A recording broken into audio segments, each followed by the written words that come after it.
दोस्तों आज की इस वीडियो में हम लोग देखिए ये क्लास 10th का साइंस का अनसॉल्व पेपर है। ठीक है ना। तो देखिए यहाँ पे एक न्यूमेरिकल आया हुआ है, तो इसको हम लोग हल करेंगे। ठीक है ना। तो देखिए डेली मैं आपको एक एक न्यूमेरिकल कराता रहता हूँ, तो आपका अनसॉल्व के पूरे न्यूमेरिकल सॉल्व हो जाएंगे। सो आप लोग चैनल को सब्सक्राइब कर लीजिएगा। ठीक है। तो हम लोग यहाँ पे न्यूमेरिकल सॉल्व करेंगे। कौन सा? देखिए ये वाला। एक गोलीय दर्पण 16 सेंटीमीटर दूरी पर रखी वस्तु का आभासी प्रतिबिंब दर्पण के पीछे 12 सेंटीमीटर दूरी पर बनाता है। ठीक है। तो प्रतिबिंब का आवर्धन और दर्पण का हमें प्रकार बताना है। ठीक है प्यारे बच्चों, चलिए स्टार्ट करते हैं। तो देखिए हल। अब हम लोगों को इसमें करना क्या है, आप लोग बड़े ध्यान से और वीडियो को पूरा वॉच करेंगे तभी समझ पाएंगे। गोली दर्पण 16 सेंटीमीटर दूरी पर रखी वस्तु, यानी वस्तु दूरी क्या है? यू। तो u क्या हमारे पास में -16 सेंटीमीटर। ठीक है ना। वस्तु दूरी को हमेशा किस में लेते हैं? माइनस में लेते हैं। ठीक है बच्चों। आभासी प्रतिबिंब दर्पण के पीछे 12 सेंटीमीटर, तो प्रतिबिंब दूरी हमें दे रखी है, प्रतिबिंब दूरी u। तो u हमें क्या दे रखा है? 12 सेंटीमीटर। ठीक है। तो ये हम लोगों को ना क्या दे रखी है? प्रतिबिंब दूरी है। तो ये u नहीं है, ये क्या होगी? v होगी। ठीक है। अब आप यहाँ पे एक बात समझिए, क्या कह रहा है? प्रतिबिंब दर्पण के पीछे। ठीक है।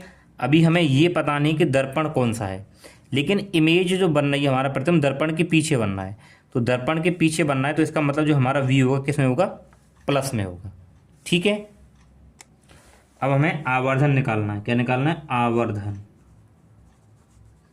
तो आवर्धन m बराबर क्या होता है? -v/u। ये सूत्र होता है हमारे पास में। तो हम लोग यहाँ पे रखते हैं m बराबर -v का मान हमारे पास कितना है? 12 बटे u का मान कितना है? -16। ठीक है। इससे ये कटेगा, तो m बराबर कितना आ जाएगा? 12/16।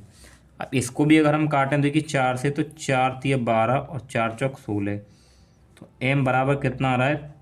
3/4। अगर इसका मैं भाग कर लेता हूँ इसमें, तो कितना आ जाएगा m? देखिए कि 4 का भाग मुझे करना है किसमें? 3 में। तो पॉइंट लगा के मैं यहाँ पे 0 बढ़ा लूँगा, और 4 सत्ते 28, यहाँ पे 2 बचे, पॉइंट लगा 0 बढ़ाइए, और 4 पंजे 20। तो आगे हम लोग 0 मान लेंगे। ठीक है। तो m का जो मान आया वो आया हमारे पास में 0.75। वो भी किस में आया है? प्लस में आया है। ठीक है प्यारे बच्चों। तो अब इससे देखिए हमें क्या पता चलेगा, हमारा आवर्धन का मान तो ये आ गया। तो हमारा एक क्वेश्चन तो हो गया कि प्रतिबिंब का आवर्धन क्या होगा? m 0.75 होगा। लेकिन आप इसमें एक चीज़ समझिए, वो क्या कह रहा है कि दर्पण का हमें प्रकार भी बताना है। ठीक है। तो आप ध्यान रखेंगे, प्रतिबिंब कैसा बनना है? आभासी। तो आभासी प्रतिबिंब केवल किस में बनता है? उत्तल दर्पण में बनता है। किस में बनता है? उत्तल दर्पण में। ठीक है। तो यहाँ पे लिखेंगे कि दर्पण का प्रकार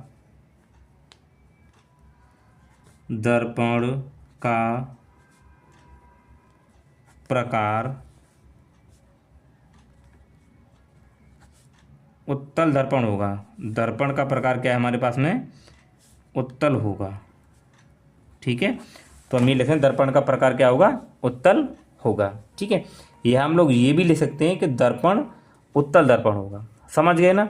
तो ये न्यूमेरिकल हमें इस तरीके से यहाँ पे करना था। ठीक है।